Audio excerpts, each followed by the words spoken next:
I'm asking you to come and join me as we go in search of Executive Order 9981.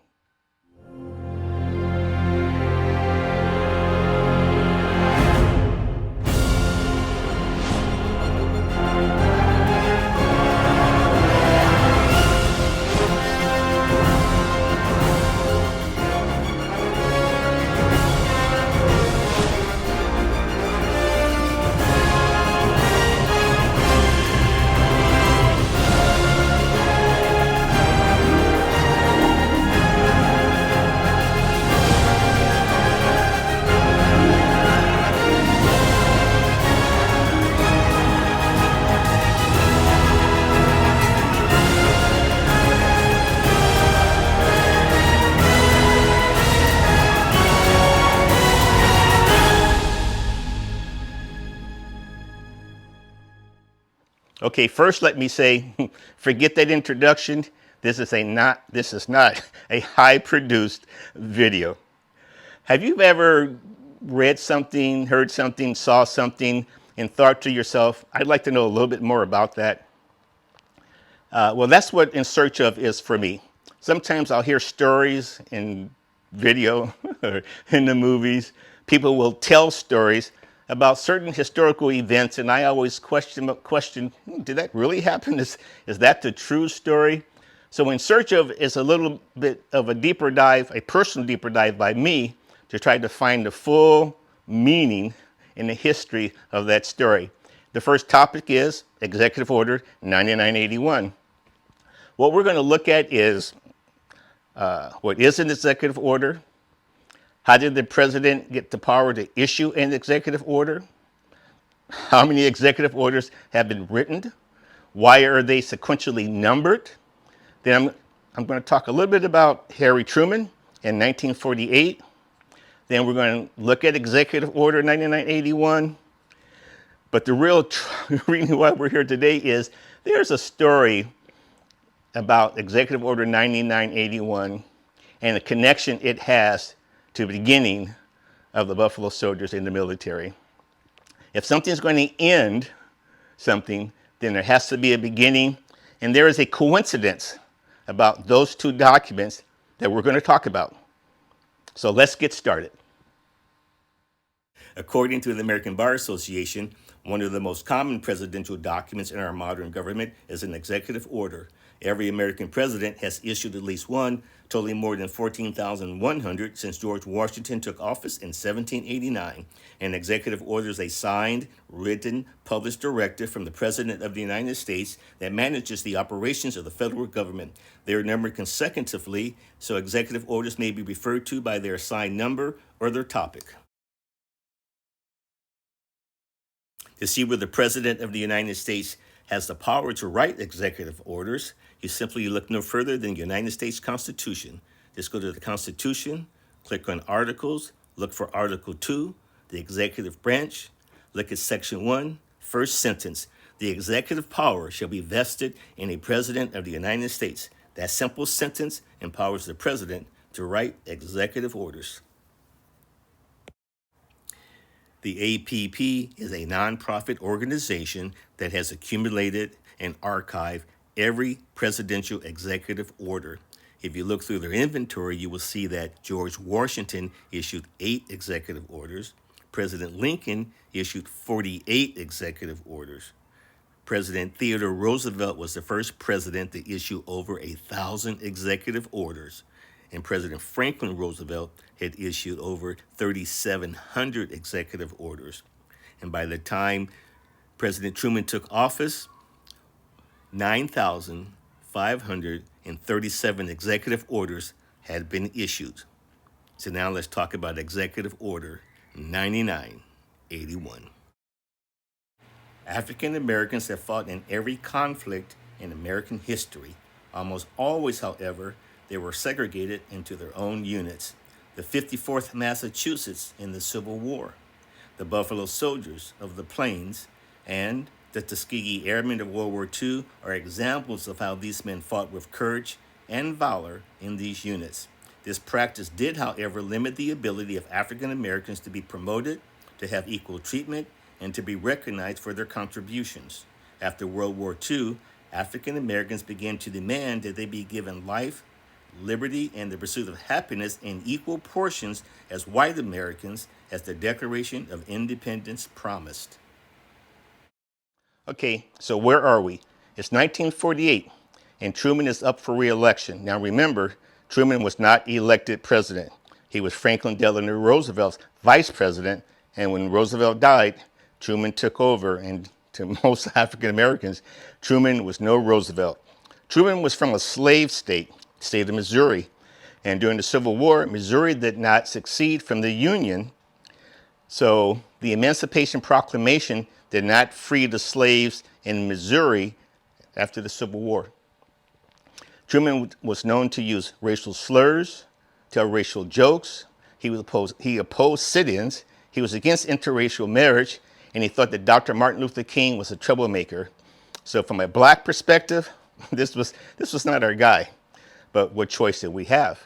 The Republicans had taken over Congress in 1946, so they were back in control, and they stifled Truman on every proposition, every bill, everything that he brought before Congress.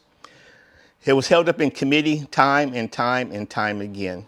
The Republicans and the Democrats both had their national conventions in Philadelphia in 1948.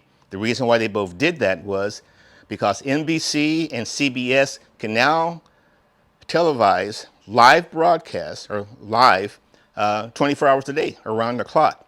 And these conferences were big news. The country was riveted as to what was happening in Philadelphia. The Republicans had their convention in June of 1948, and the Democrats had theirs in July, a few weeks later. Republicans had already, had their candidate nominated and gave his speech, Thomas Dewey, and he was set, he was popular, he was ready to win, and from an outside perspective, Dewey was going to be the next president of the United States. Truman's approval rating was at 36%, but in 1948, Truman started campaigning for civil rights and equal rights for African Americans. That so upset the Southern Democrats that Strom Thurmond and the Southern Democrats broke away from the Democratic Party and created the Dixiecrats. And in the summer and July of 1948, after being nominated once again for president of the Democratic Party on July the 15th, Truman came to the convention and gave his acceptance speech. And during this speech, Truman did something that very few, if any, presidents had ever done before. And I believe, history shows that because of what Truman did, I don't want to jump ahead of myself. Let's see what he said. Every American family, the failure to do anything about high prices and the failure to do anything about housing. My duty as president requires that I use every means within my power to get the laws the people need on matters of such importance and urgency. I am therefore calling this Congress back into session on the 26th of July.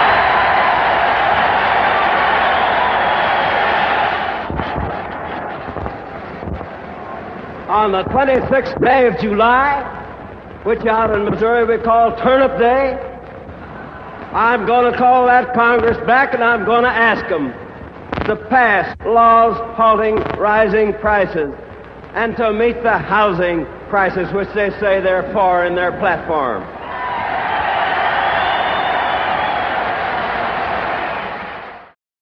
Okay, so Congress had recess for the remainder of the year. Remember, it was an election year. And here is Truman calling Congress back into session for 2 weeks to try to get something done. They reconvened on July 26th, which is Turnip Day, which is in Missouri. That's why it's called the Turnip Day session. And they basically didn't do anything. And so Truman labeled the 80th Congress the Do Nothing Congress. And that name stuck. And in November of 1948, Truman was elected president.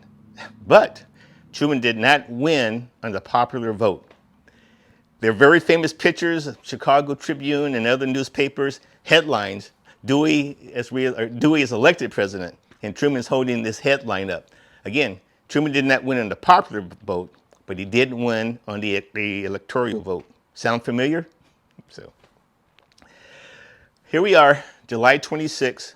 Truman comes into the Oval Office and he realizes he wants to push through some civil rights legislation that Congress would never see it happen. So he wrote two executive orders, 9980 and 9981. And 9981 called for a committee to be convened to investigate the possibility of integrating the military services, and which was done in 1951. So we know that 1951 brought about integration in the military services, but at the same time, it closed a chapter in the history of the Buffalo Soldiers that started in 1866 and ended in 1951. So let me show you one other thing. Okay, so for the past 10 minutes or so, I've been telling you about Executive Order 9981, so I can tell you this story. Okay? Within the Buffalo Soldier community, and probably throughout any military group that served in the segregated regiments, there's a story that Truman and the staff were aware that in July of 1866, Congress had passed an act that allowed for black men to serve in the regular military in segregated regiments. And realizing that, they wanted to desegregate the regiment, the Army, and honor that date at the same time by passing Executive Order 9981 in July of 1948. And so did they really have an understanding? Because, you know, he signed two executive orders that day, 9980 and 9981, and later on that week, he signed 9982. So this could have easily been one of those other numbers. And remember, when we talked about executive orders, when Truman took office, his first executive order was numbered 9538. So did he even know at that time that this number, that he was going to sign executive orders that would get him up to this number? Is that even a possibility? So it's a lot to think about when you look at the coincidences between these numbers. But if you think about July 1948, Executive Order 9981, ending segregation in the military, and you think back to July of 1866, that started segregation in the military, it's the kind of thing, as Arsenio would say, that makes you want to go, right? So I have the answer, so stand by. Okay, and considering where to research the answer to the 9981 coincidence, I decided that I would go to the source. But since President Truman is no longer alive, I went to the second best source, and that is President Truman's library in Missouri. So I called up the library, was transferred to someone in the research department, and I spoke to a gentleman named Randy Sowell. And I asked Randy if the archives are open to the general public. In other words, I'd like to come to the Dixon Library, go through the archives, and research a story that I heard about Executive Order 9981. Now, the Truman Library, realizing, or they know that this is the 75th anniversary of that executive order, so they are already gearing up this year to celebrate that significant event, the end of segregation in the military. So they were well prepared, ready to have a display up around Executive Order 9981. So I told Randy the story about the coincidence. He said, "Hey, Ron, I've never even heard of that before." He said, "Tell you what, let me do some research and I'll get back to you," which I thought was great. Saved me a trip from going to Independence, Missouri. So as luck would have it, well, bad and good, when Randy called me back a few days later to give me the answer, I wasn't around, but Randy left me a voicemail. And on the voicemail, He calls me Mr. James, but uh, but this is Randy's message.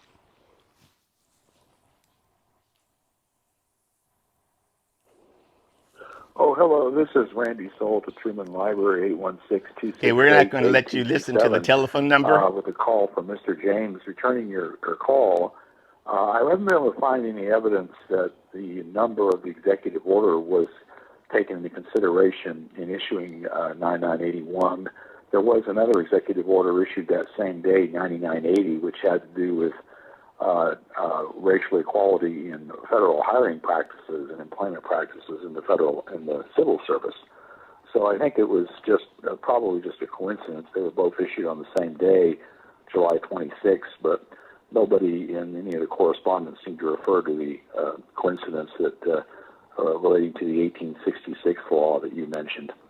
But if you have further questions, please let me know. Okay, so there's your answer. It was purely a coincidence, and when you think about it, it kind of had to be, because if they were aware that the act of Congress that created the Buffalo Soldier regiments on July 28th, 1866, why wouldn't they have just waited 2 more days to July 28th to issue Executive Order 9981? So there you are. Thank you for going on this In Search with me. This is what In Search for me is going to be about in the future. I hope to do a lot more of these. And I want to thank you for taking the time and patience to listen to this. I have a mentor that's going to watch this, and he's going to tell me, Ron, you could have done that in 1 minute. And he's absolutely right. I could have easily came on here, told you, have you heard the coincidence about 9981 and 1866? Well, it's not real. And that would have been it. But I like to drag things out a little bit more than that. Another thing that happened in 1948, I was born. So that was a good year for things that happened to black people. One other thing I wanted to point out, my father and all the original Buffalo Soldiers, and we talked about the black units that served before 1951 in segregated regiments. Well, because of their service, and Truman got his military training at Fort Sill, and he may have been aware of the Buffalo Soldiers at Fort Sill. And Truman was also part of the American Expeditionary Force that went to France, and the Harlem Hellfighters and the 367th and the 92nd Infantry Division also were in France fighting on the front lines. And he may have seen what those men were capable of doing, and that might have influenced his decision to seek civil rights for men in the military. And as a result of that, I benefited from that executive order. I'm a Vietnam vet, Vietnam War era vet. I've served for 12 years in the Navy, on nuclear submarines, trained as a nuclear engineer. On all 3 subs that I served on, I was the only black engineer serving on the integrated nuclear submarine crew. And it had not been for Executive Order 9981, then I wouldn't have had the opportunity to serve my country in the United States Navy as a submariner and as a nuclear engineer.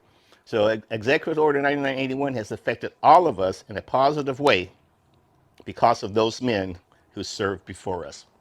Again, thank you for your time, and look forward to other In Search of Buffalo Soldier history. Trooper Jones, out.